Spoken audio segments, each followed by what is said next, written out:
Esto se ha convertido en un problema internacional muy importante que, en cierto modo, lo que ha venido a significar es el punto de inflexión de algo que se venía materializando desde hacía tiempo, esta ruptura del mundo, que ahora ya ha quedado claramente roto.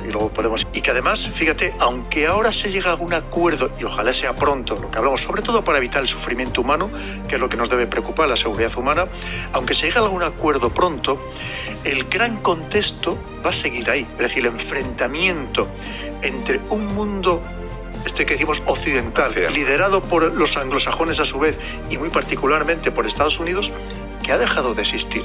Hemos entrado en una dinámica diferente, y a partir de esta dinámica diferente, si se cerrara, aunque fuera temporalmente Ucrania, nos pueden abrir otro escenario en cualquier momento, y de todas maneras la gran tensión, y con los otros instrumentos que hablamos que se utilizan, y con las otras guerras en paralelos que están abiertas, esto va a ir a mucho más. Y fíjate, como siempre me gusta dar datos exactos, Jordi, y lo que acaba de decir es Sunak, el primer ministro británico, que acaba de decir abiertamente: el idilio dorado con China se ha acabado. Y lo acaba de decir. Vemos las declaraciones del secretario general de la OTAN, el señor Stoltenberg, que ha dicho, dice: ojo con lo que está pasando en China, que cada vez nos inquieta más. Pero no por lo que está pasando de la revuelta, sino la fuerza que está cogiendo China, que es lo que verdaderamente le inquieta a la OTAN. Fíjate, se da el caso. En junio pasado tuvimos la cumbre de la OTAN en Madrid, ¿verdad? La anterior, ahí se ha creado un nuevo concepto estratégico. El anterior concepto estratégico era del año 2010. En ese año 2010, a Rusia se la consideraba un socio. Y a China ni siquiera se la mencionaba, Jordi. Digamos, los enemigos potenciales, ¿no? Cada vez más reales que potenciales. Y sobre todo, hablando cada vez más hacia China. Este es el mundo que ha cambiado completamente. Claro, una China que vemos lo que ha significado, podemos ir hablando, el 20º Congreso del Partido Comunista Chino, que también te vuelve a escenificar exactamente lo mismo. Las últimas reuniones, tanto de la Organización de Cooperación de Shanghái en Samarcanda, o por ejemplo la última reunión de los BRICS, que les consideramos países del tercer mundo, como que no tienen ninguna influencia, Brasil, Rusia, India, China, Sudáfrica.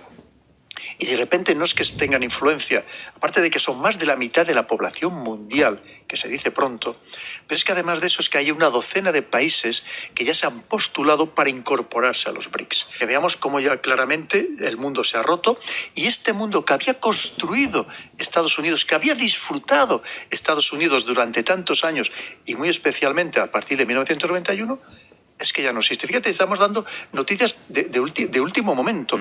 Claro, es que yo entiendo que lo que está haciendo China en todos los órdenes asusta. Mira, por ejemplo, otro documento que es fundamental entender y analizar a fondo es la nueva estrategia de seguridad nacional de Estados Unidos. De ahí surgen todas las demás estrategias, de todo tipo, de ciberseguridad, de defensa, que inmediatamente surgió, de hecho, pocos días más tarde.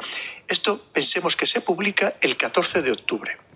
Es interesantísimo leerlo a fondo, porque fíjate, un documento que son 48 páginas, que si quitas la portada, el índice, de esas 40 páginas que quedan, se repite la palabra Rusia o ruso 71 veces. 71 veces. Te está diciendo claramente quién es su enemigo. China, 55 veces. Todos los demás países que antes eran tan importantes, estos países rebeldes, Corea del Norte, Siria, Irán, en total resulta que solo 17 veces, en total, entre ellos. La preocupación está clara. Y luego hay dos palabras que se repiten también a lo largo de todo el texto, que es orden mundial. ¿Qué te está diciendo Estados Unidos? Tenía un orden mundial que yo había creado, lo mismo, que era el dueño, amo y señor de todo ese orden mundial, y claro, y te dice, y ahora hay dos países, sobre todo, que quieren acabar, como dicen, con el orden mundial internacional, con tu orden mundial, el de Estados Unidos, que de hecho, en cierto modo, ya han acabado parcialmente con él. Y es lo que le preocupa a Estados Unidos. ¿Y qué nos dice Estados Unidos a sus socios y aliados? ¿Qué nos está diciendo? Ayudarme, por favor. Ayudarme, que no sé cómo pararles. Y eso ahora entendemos lo que acaba de decir Sunak, el primer ministro británico, que siempre están hermanados con Estados Unidos, y que en cierto modo le pasó el testigo del imperio, aunque también lo comparten también hasta cierto punto. Pero es lo que te está diciendo el secretario general de la OTAN, para que veamos que todo va coincidiendo, todas las piezas van encajando. Y eso es lo que está sucediendo. Un Estados Unidos, que podemos seguir abundando muchos más datos, que había dominado a placer el mundo, y de repente ya no. Y de repente ya no. Porque lo que te digo, le están haciendo... O sea, cómo le están atacando todas sus líneas de flotación de manera constante. Y esto es la guerra total. Tenemos que ser conscientes y por eso todo lo que sucede, y va a suceder a partir de ahora, tenemos que entenderlo también en esta línea. Ese es el gran problema al que nos estamos enfrentando.